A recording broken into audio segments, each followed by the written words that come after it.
DIF, el corazón de Nuevo León, presenta. Qué gusto me da saludarle en esta oportunidad. Bienvenidos a DIF, el corazón de Nuevo León. Yo soy José Luis Castro y para mí será un gusto que nos acompañe a lo largo de esta media hora en este programa que pinta muy interesante en el marco del en el marco del mes del padre. El día de hoy tenemos el gusto de platicar con nuestro buen amigo Mario Guzmán González, maestro Mario Guzmán González. Él es coordinador de unidades de servicios familiares del DIF Nuevo León, a quien le damos la más cordial de las bienvenidas. Mi estimado Mario, qué gusto me da saludarte. ¿Cómo estás? ¿Qué tal? Igualmente un gusto. Gracias por invitarnos aquí. Bueno, pues ya hemos estado platicando contigo en diferentes oportunidades y en esta oportunidad justamente queremos abordar esto que antes de entrar al aire ya estábamos como calentando motores sobre lo que pues básicamente nos espera en estos minutos. Masculinidades positivas en el marco del mes del Día del Padre. Sí. ¿Qué nos puedes platicar al respecto, mi estimado Mario? Sí, claro. Yo creo que cuando hablamos de parentalidad tenemos que enfocarnos también en las masculinidades, ¿no? Tanto el concepto de parentalidad como de masculinidades, pues no es algo innato, ¿no? Es algo que se va aprendiendo a lo largo del tiempo, ¿no? Es una construcción social. Y cuando es una construcción, entonces podemos deconstruirlo, ¿no? Podemos hacer cambios, transformarlos, ¿no? Hay pues teorías a lo mejor o visiones que se tienen de masculinidades hegemónicas, ¿no? O sea, estas maneras que dictan la sociedad de cómo debe ser un hombre, ¿verdad? Pero desde una manera rígida, ¿no? Sin permitir algunos cambios, ¿no? Y yo creo que este tipo de masculinidades, pues lo que hace es que pues no ayuden a que vaya avanzando poco a poco hacia nuevos modelos de masculinidad, ¿verdad? Uh-huh. Entonces, cuando hablamos de masculinidad, nos vamos a referir también a parentalidad, que son aquellos roles o expectativas que se tienen socialmente sobre cómo debe de ser un papá, ¿verdad? Entonces, pues lo esperanzador es eso, que a pesar de que existen ideas que encasillan al hombre para determinadas funciones, pues la verdad es que no solo somos biología, ¿verdad? No solo somos lo físico o lo hormonal, ¿verdad? También somos personas que cambiamos, que pensamos, que estamos dentro de un contexto social y que en ese mismo contexto existen cambios, ¿no?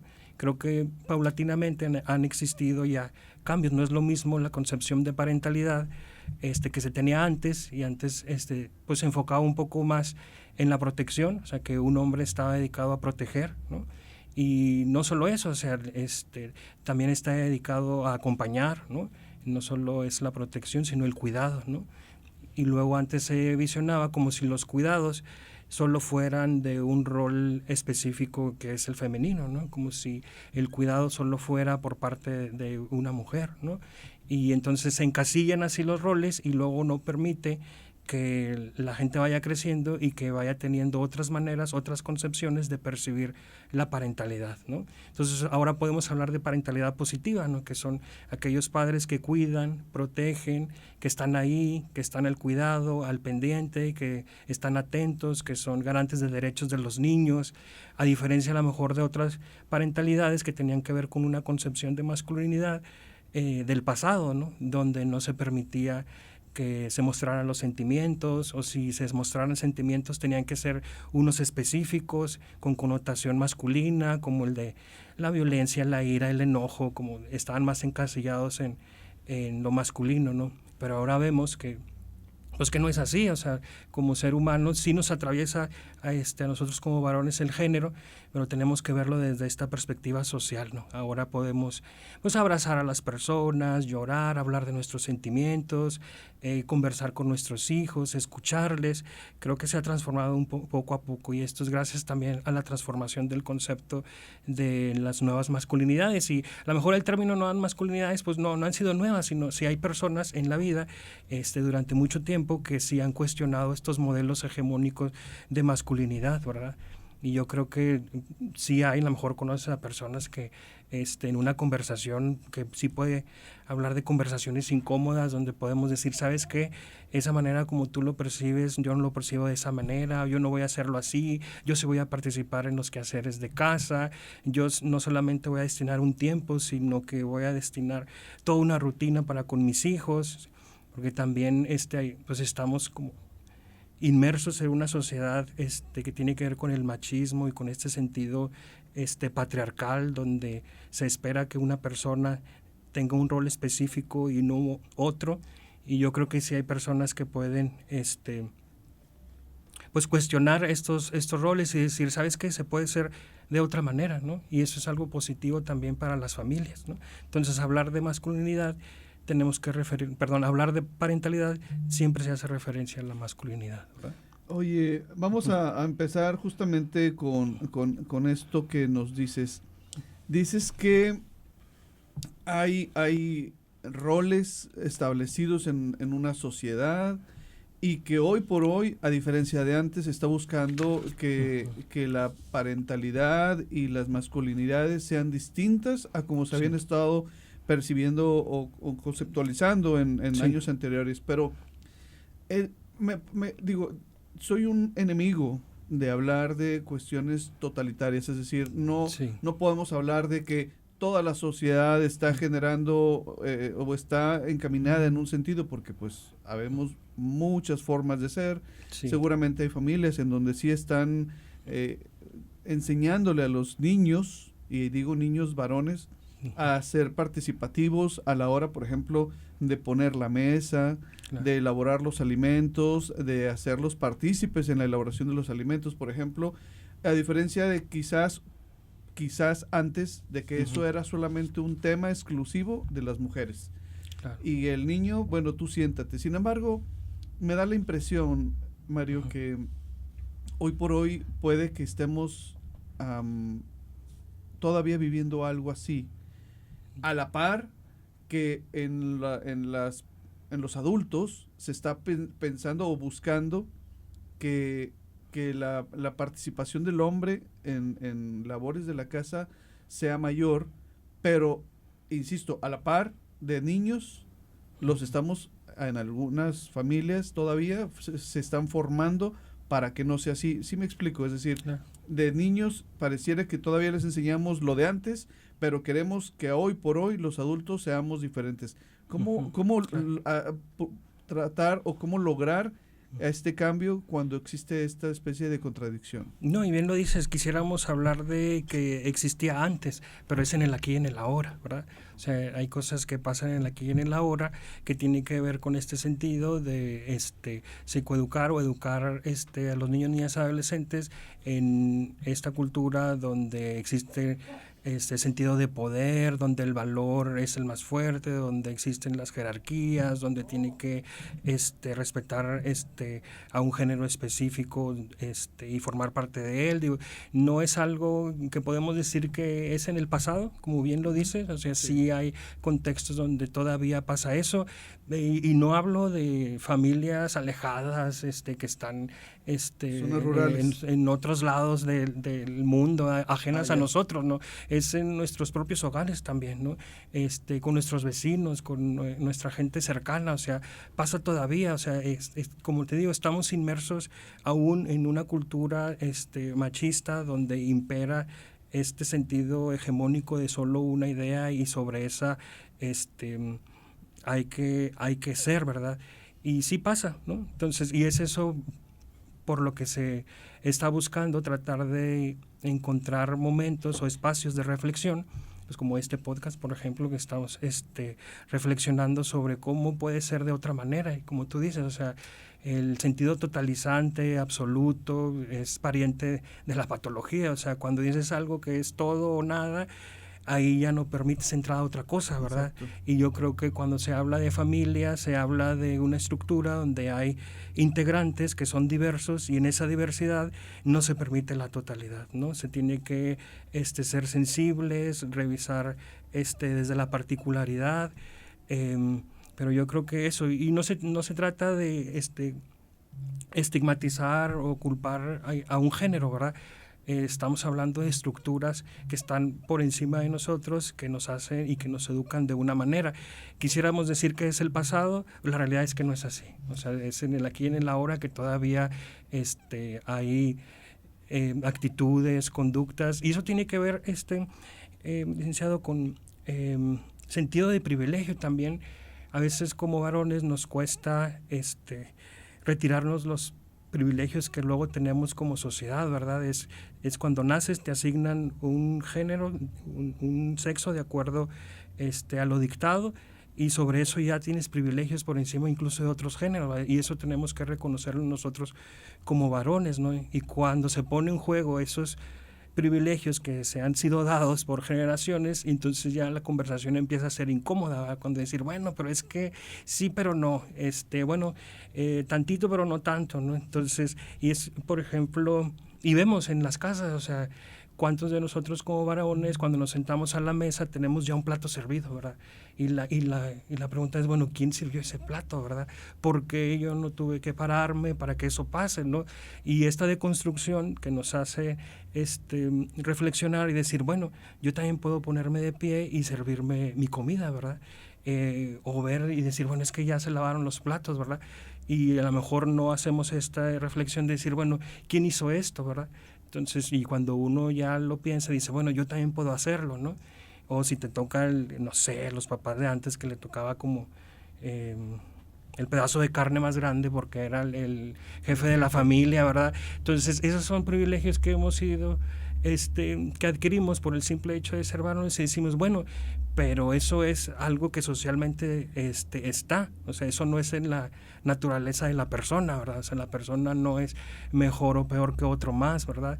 Es lo que se nos ha asignado, y nosotros como personas que queremos hacer las cosas diferentes, entonces nos cuestionamos. Y es de todos los días, ¿no?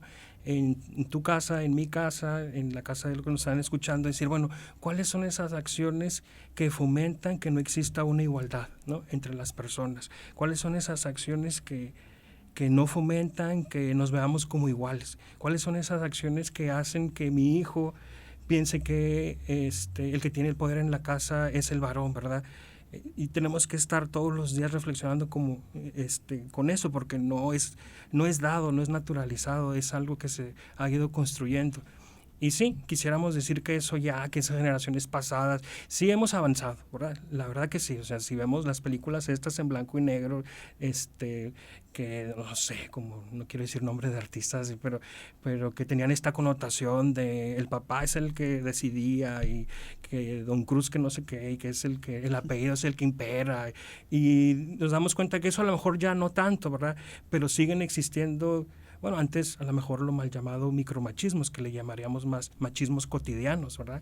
Que sí pasa, que a lo mejor los pasamos por alto porque están como ya en nuestra mente, y ese es el reto, ¿no? El reto es decir, los voy a reconocer y voy a hacer algo diferente desde casa, con cosas sencillas. Ya tampoco se trata de estigmatizar a las personas ni nada de eso, pero con cosas sencillas como papás podemos empezar, ¿no?, a hacer la diferencia, ¿no?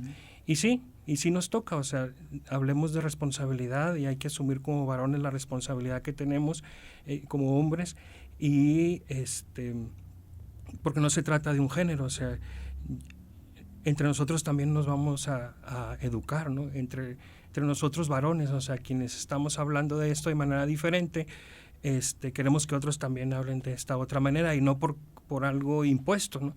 Sino porque también hay bases científicas que dicen que cuando un papá, hombre, se involucra en la crianza, existe también la igualdad, existe también una parentalidad democrática, también se previene el maltrato infantil, ¿verdad?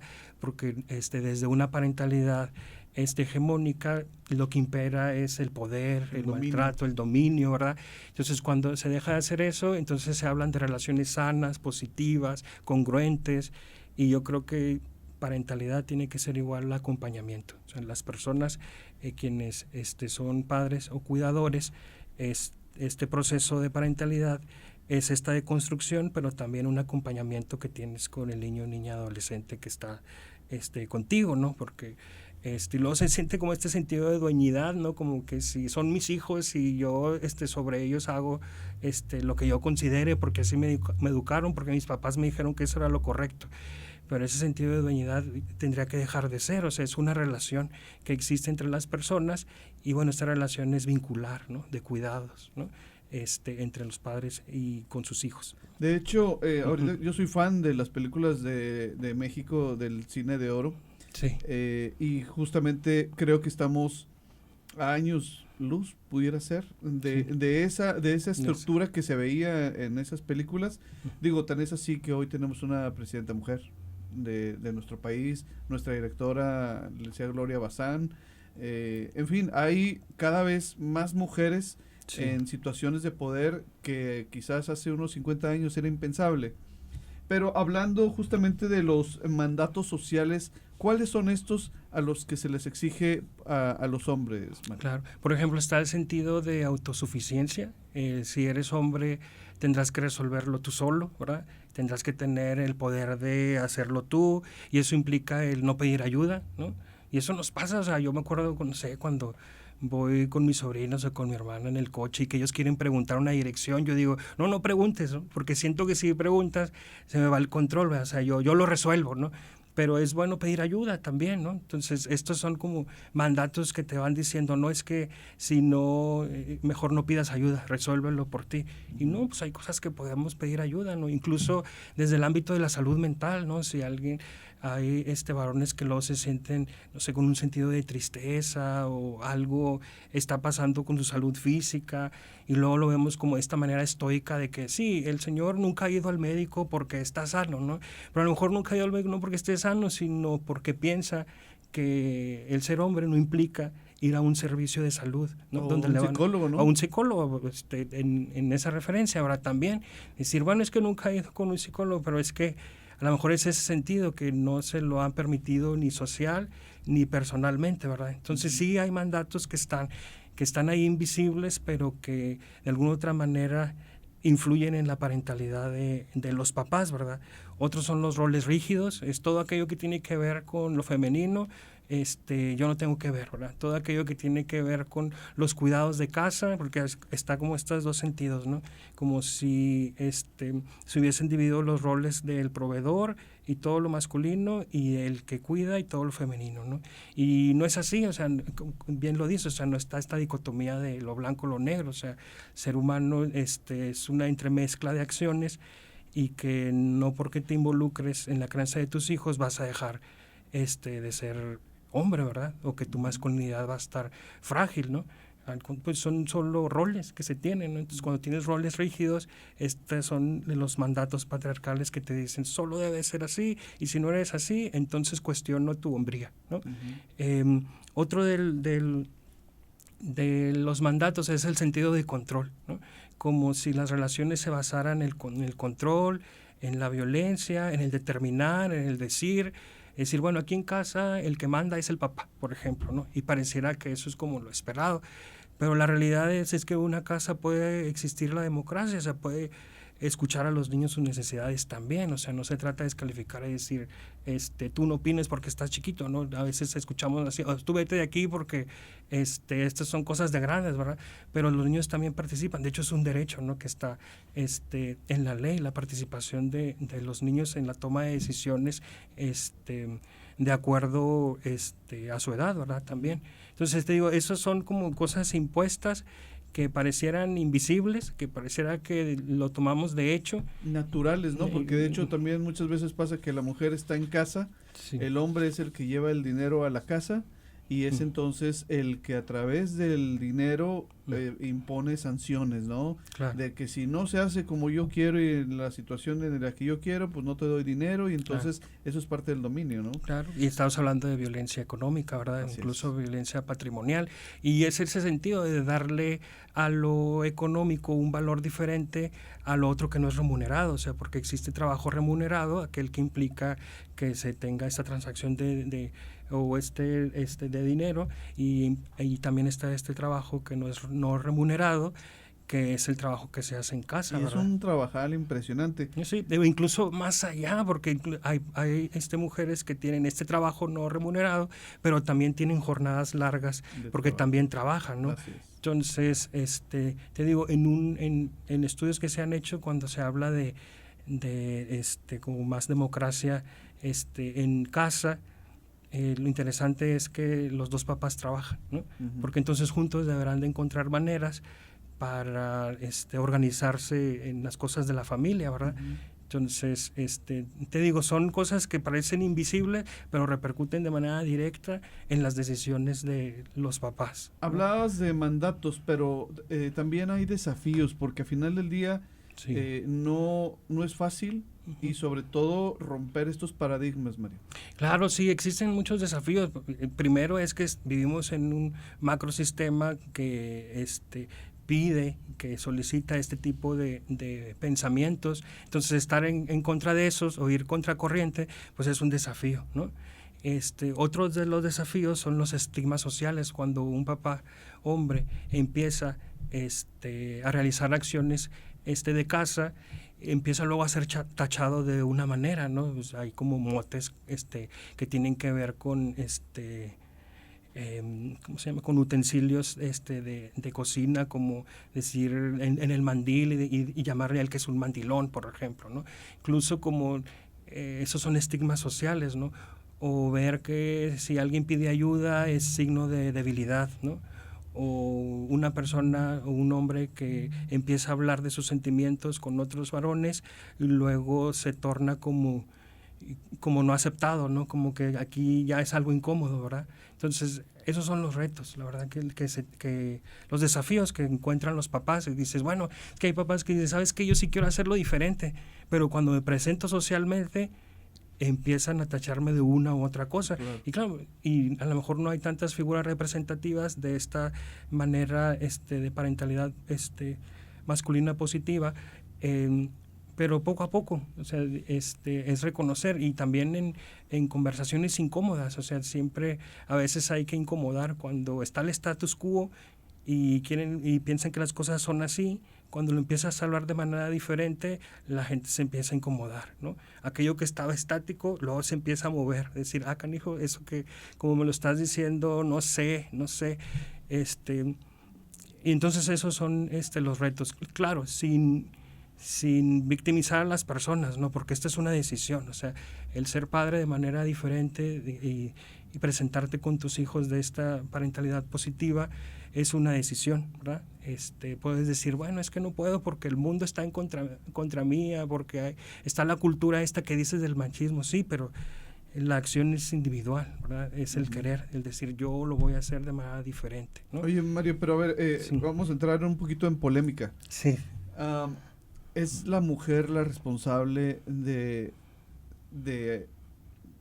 en alguna proporción, en una gran proporción, de esta estructura de la que estamos hablando, en donde los roles están determinados de acuerdo a la formación que recibimos en casa por parte de nuestra mamá? Yo creo que lo que decía anteriormente, o sea, no se trata de señalar a un género y decir que ese es el causante de las cosas. Yo creo que también tendríamos que analizarlo desde otra perspectiva, o sea, desde una perspectiva mayor, o sea, por encima de las personas, que son estas ideas, estas maneras que nos han educado, o sea, tanto hombres como mujeres hemos sido educados de una manera de que se esperan algo específico, ¿no? Entonces no se trata nada más. Y también lo que podemos decir que hay una forma de sobrevivir ante la violencia, a veces es, bueno, pues voy a hacer lo que me estás pidiendo, ¿no? Porque luego si no lo hago, entonces va a haber represalias o va a haber violencia. Entonces también no es exclusivo de un género la educación de los hijos o esto de los roles. Creo que hay por encima de los padres, madres y cuidadores están estas ideas que son difíciles de erradicar y que pues sí imperan en nosotros, tanto en mamás como en papás, ¿no? Sí, las cuestiones de formación tendrían o tienen que provenir de tanto de papá como mamá. Sí. Pero estamos hablando que hemos vivido mayoritariamente en una estructura en donde el papá tiene un rol y la mamá tiene otro. Sí. Y que si hoy por hoy estamos, digamos, entendiendo sobre la necesidad de Sí. que el hombre participe más, es porque en realidad la mujer es la que ha estado formando a los hijos en general. Sí, bueno, también la ausencia forma, o sea, el sentido periférico de alguien que esté ausente, que no esté presente, que claudique su rol, que se dedique a otras cosas y no a la esencia de lo que espera como padre, también educa. O sea, el hecho de que esté presente, como tú dices, la madre, pues sí, de alguna otra manera es una educadora de los niños, pero si no está la otra figura, también la ausencia educa. O sea, también hay niños que dicen, bueno, ¿y dónde está mi papá, verdad? ¿Dónde está? Eso marca. ¿Dónde está quiero participar también, quiero que participe, quiero que esté presente, quiero que me pregunte cosas, quiero que esté interesado en mí, quiero que, como ese sentido también, y también marca la vida de alguien, ¿no? Sí. Entonces, Mario, el programa realmente me ha parecido sumamente interesante y como muchas veces nos pasa, se nos ha terminado el tiempo. Mira.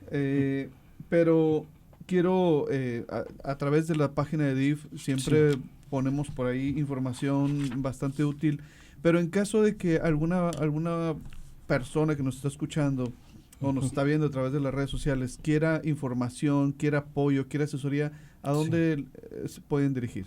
Sí, mira, nosotros tenemos el modelo de unidad de servicios familiares en DIF Nuevo León, y pues ahí contamos con servicios para las familias y para estos padres que quisieran pues hacer las cosas diferentes, ¿no? Empezar esto que hablamos de voluntad de levantar la mano y decir yo quiero hacer algo diferente. Pues tenemos servicios que nosotros ofrecemos, tanto atención psicológica como grupos de reflexión para padres. Hace una semana tuvimos conferencias específicas sobre masculinidad y parentalidades diversas. Uh-huh. Y muchos papás acudieron con nosotros. De hecho, estuvo ahí en las redes posteado. Y yo creo que, y también un poco más, se han acercado hombres a los servicios. Antes eran como que la mayor de la población eran niños, niñas y mujeres, ¿verdad? Pero ahora ya con la difusión, con la sensibilización, con la reflexión de estas formas diferentes de ser, ya más varones se han acercado a los servicios. Yo creo que estamos hablando como el 30%, un poquito más, de hombres que se acercan junto con sus familias a la atención. Entonces tenemos estos servicios, tenemos alrededor del área metropolitana unidades de servicios familiares. También los municipios replican nuestro modelo. Entonces, pues para acercar los servicios a las personas, no hay pretexto, ahora sí que no hay pretexto. O sea, claro, puede serlo desde la cercanía de su domicilio, buscar si existe una unidad de servicios familiares cercana, para que pueda acudir. Los teléfonos que nosotros tenemos en la unidad de servicios familiares Independencia es el 8121 87 23 81. Entonces, y 82. Y 82 también. Entonces, para que puedas llamar y empezar a hacer el cambio, y juntos vamos a construir una nueva manera de enfocarnos en la parentalidad y pues de nuevas masculinidades. Mi estimado Mario Guzmán González, coordinador de unidades de servicios familiares del DIF Nuevo León, muchísimas gracias por haber estado con nosotros. Hombre, gracias por invitarme y pues a la orden. Vamos a seguirnos viendo en las próximas oportunidades. Gracias a todo el equipo que hizo posible este programa. Gracias a usted por el favor de su sintonía. Nos estaremos escuchando y viendo en la siguiente. Quédese en la programación del Sistema de Radio Nuevo León. DIF, el corazón de Nuevo León, presentó